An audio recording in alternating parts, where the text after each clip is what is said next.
They wouldn't have to live with mold and exposed floors if you guys would stop taking money away from them. Listen, you're saying I act entitled, right?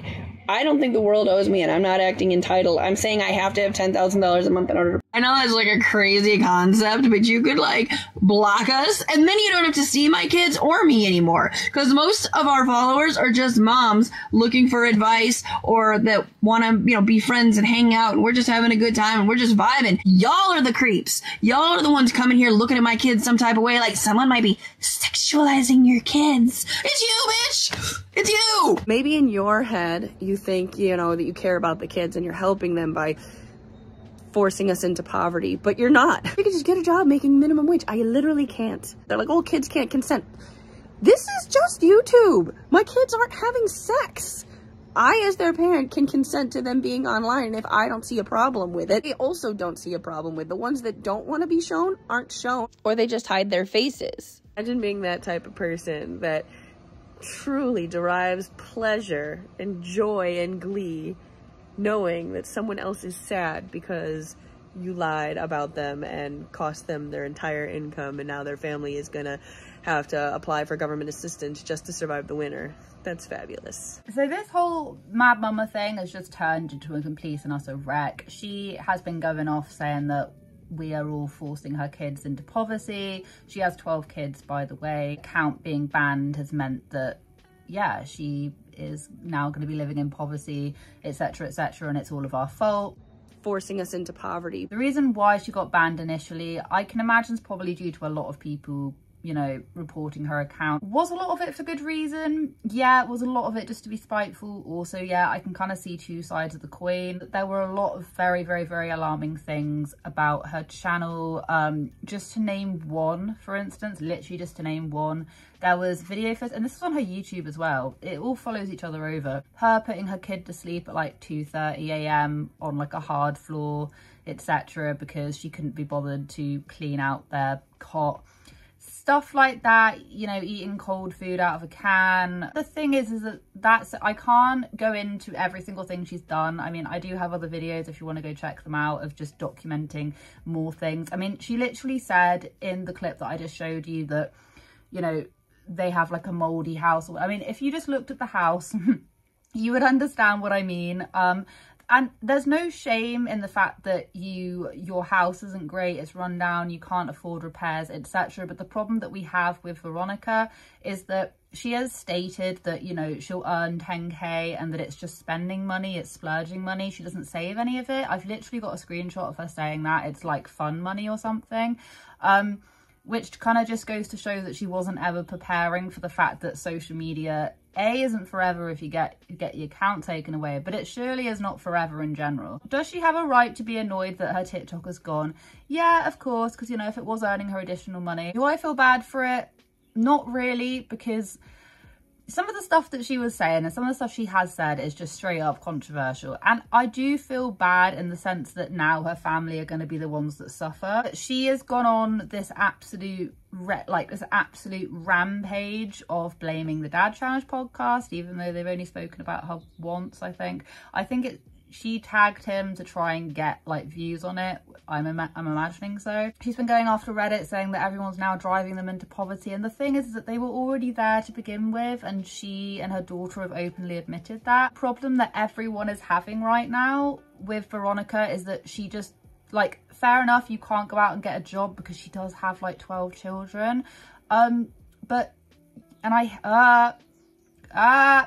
You chose to have 12 children. You chose to have 12 children, and you can't put all the blame on TikTok and on social media and the people who were like protesting and you had your channel removed.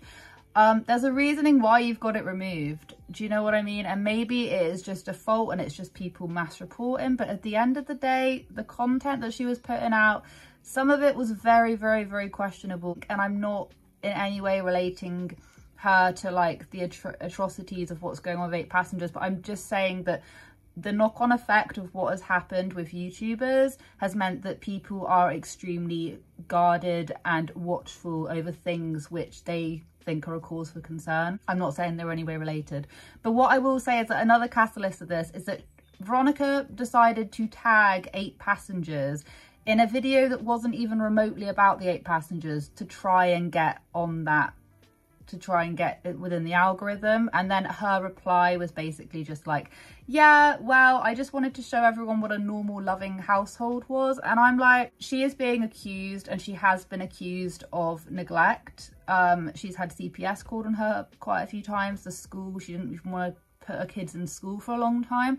So you tagging 8 passengers in that is just never going to go down very well, especially for people that watch. She is hell-bent on the idea that she cannot go and get a job.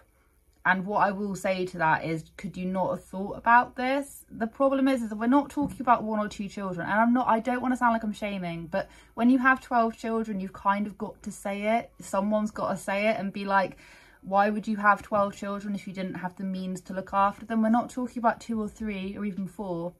We're talking about a dozen children. Like, that is way more than the average household. And unless you earn some serious money, how are you going to be able to support all these kids? I struggle with just 2.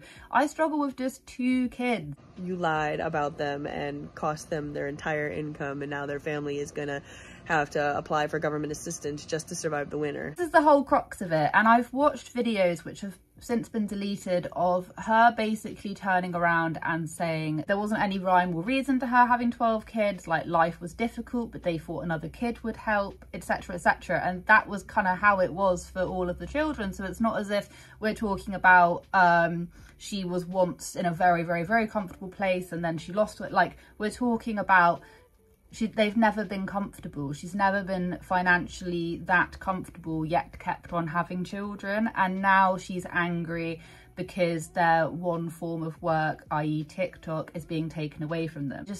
I don't understand it. She says, the cost of living tripled in the last few years, plus not very long ago, I was perfectly content receiving government assistance. I was comfortably poor. It was all I knew. And I thought it was fine because I was making the world a better place by bringing beautiful, kind people to life.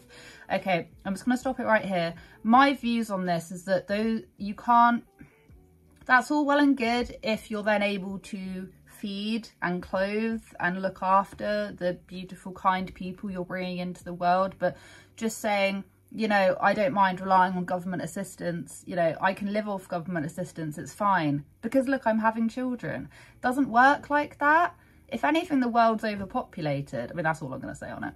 In the last couple of years, I got a taste of hope. I wanted more for my family and I worked hard and earned it, but strangers took it away. I'm just going to bring it up as well. Her youngest is like 1 or something.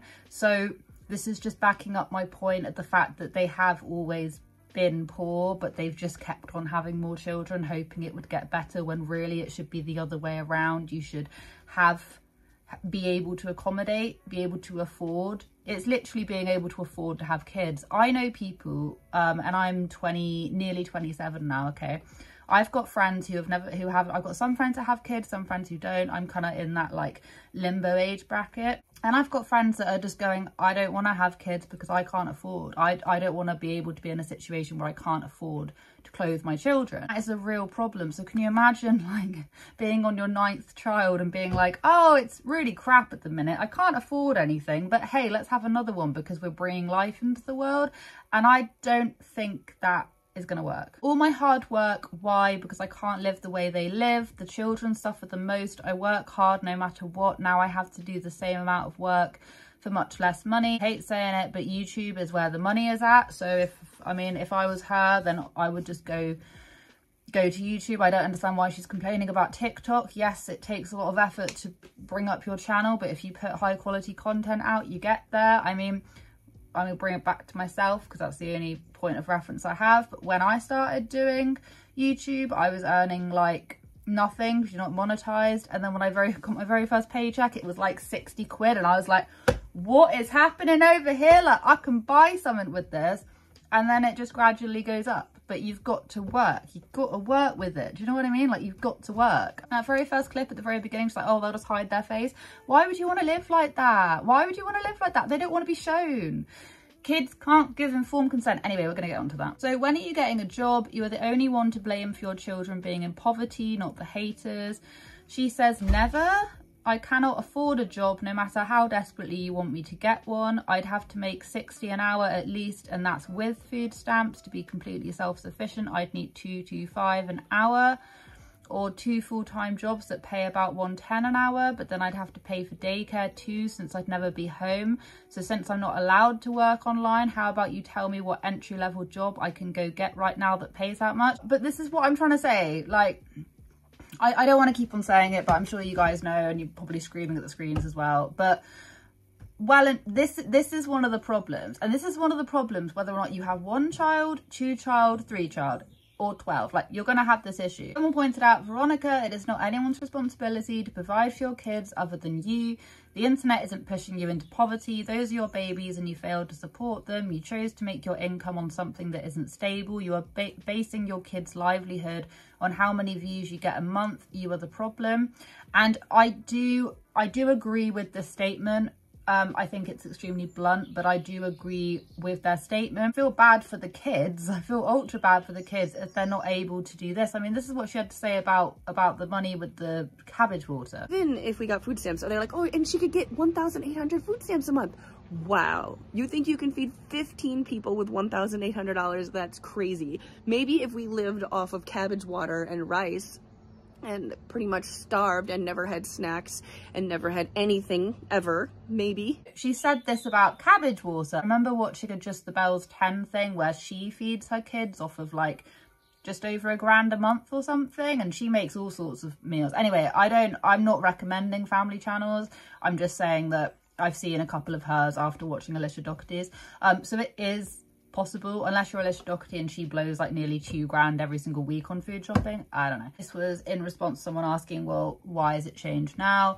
I didn't need $9,000 a month. I was okay getting food stamps. 9k a month is without any benefits. Used to be able to afford groceries with food stamps, but now it doesn't cover a whole month because food costs tripled.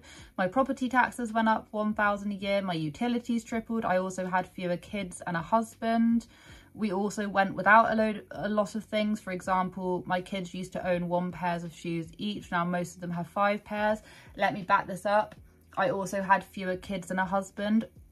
So if you were already struggling back then, why would you add more children? This is what I'm trying to get at. And I'm sure it makes me sound like an absolute bee for saying it, because this is one of the things you get taught not to say. When you're a parent, not even a parent, a person in general, you are taught not to say, well, you shouldn't have had that child if such and such. You shouldn't have had that. But I feel like in this circumstance, we're seeing the repercussions of having a lot of children without having the financial means to support them. And she's saying it herself. I'm not jumping to conclusions. This is what she's saying. They were poor. They could only have 1 pair of shoes. But she had a husband. She had less kids. But now they've got more. And they had those kids when they were still living under these means. So I said I needed 9k a month to not live in poverty. If I'm content living in poverty, then we can survive on about 2,500 a month. That's groceries, gas and utilities, nothing extra for home or car repairs or clothes or savings or birthdays or holidays. And that's in addition to needing government assistance. I'd still have to work 2 full-time jobs to afford that. Things back when she wasn't really earning a lot of money from TikTok, she was still asking for things. She was asking for, I think it was like a washer or a dryer or something. She did have that GoFundMe, and that does make me sad. It was set up for when her youngest was in, I think it was like chemo for cancer and stuff, which is absolutely horrendous. That is a parent's or a person's worst nightmare. That really is. That must be absolutely horrible. And what she was saying in one of the clips was that people were literally sending death threats and stuff, which you're going to get extreme people on the internet that should just burn, who shouldn't have no business even owning a smartphone or a computer. I'm going to be completely honest. Anyone who sends death threats to a child, like, get out of here. But I wouldn't be taking the extreme people and that as a reflection on everyone. There are a lot of very concerned people that just want the best for the kids, not have them on the camera. And for them not to be living in poverty. But the thing is that you're going to have to like try and sort this one out, because you can't You can't just let your kids live in poverty. You're going to have to go out and earn numerous jobs. You're going to have to get the adults in the house, because there is two adults in the house, I can't remember, to go out and get jobs themselves to provide for the family. That's what's going to have to happen. But it's not the easy way out. It's a very difficult way out, and it's not something that she's going to want to do. And it is going to be really difficult. And I would hate to have 12 kids relying on me. It's not for me, but I didn't choose to have 12 children. I cannot afford my family off of $1,400 a month. Maybe you can, maybe one kid you can do that, but I cannot. And I think I've drilled this point home enough, but she is like really angry. And I did say that she should really just, interestingly enough, in my last video I said that maybe she should just like get into commentary or get into something else other than family vlogging. If she wants a career on social media, do that, do commentary, do like documentary style videos, do hauls, do something that doesn't involve your children. But she's still got her YouTube, so she could still do that. Blaming everyone for the fact that you're now going to be put into poverty just isn't the way forward. Regardless of whether you get blocked or not, social media is just not something you want to put like all your eggs into one basket for. You need to have a backup plan. You need to be like, okay, so if one day social media went away, it's fine because I've got this qualification to fall back on, or I know that I can get a job here, or I already do a job here and it will be easy, or I've already got my CV ready. Do you know what I mean? Like, you need to have a backup. Like, and I think most people in social media do have that backup, or they don't do it full time because it's a very precarious job. Yeah, that's pretty much all I wanted to say on this topic. Don't even get me started into what her definition of exploitation is, because I've gone over that before and it's never right, and I'm just not for it. Like, your kids can't consent to that, and she knows it. She's just being difficult. Anyway, guys, have a wonderful day wherever you are in this world. Take care of each other, take care of yourselves, and I'll catch up with you guys in the next video.